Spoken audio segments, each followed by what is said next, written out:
trees. Oh my, ugh. Alfred, you scared me.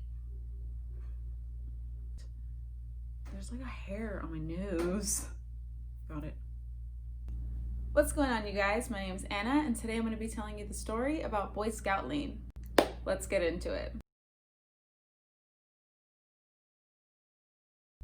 So this story takes place in Stevens Point, Wisconsin, and it's said to take place around the 1950s or the 1960s. The story is about a small trail within the woods, and it's just a normal trail. It's unpaved, doesn't look too suspicious, but it is called Boy Scout Lane because it's considered to be one of the most haunted roads in the world. So as the name suggests, it's about a Boy Scout troop that somehow passed away within the woods and haunts it to this day.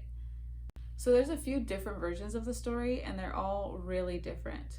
The first story goes that the Boy Scouts were going to camp, and they went on a bus, and the bus driver crashed, and everyone in the bus passed away. There's another story that's very similar to that one, that they were riding over on the bus, and the bus catches on fire, and they all pass away. Very tragic, but also, really straightforward. The second story is a little bit more twisted. It's said that the Boy Scout, leader or master actually murdered all of the children, and then he proceeded to hang himself at the beginning of the road because he realized what he had done. That one's a little bit more morbid.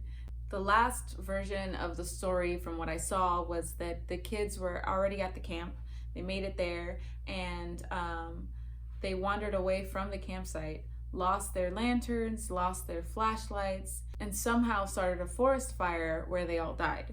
There's like a sub-version of the story where the same thing happened. They wandered away from camp, lost their flashlights, forest fire, but 2 of the kids survived. But those 2 kids ultimately ended up getting lost and died because of the conditions, because of starvation.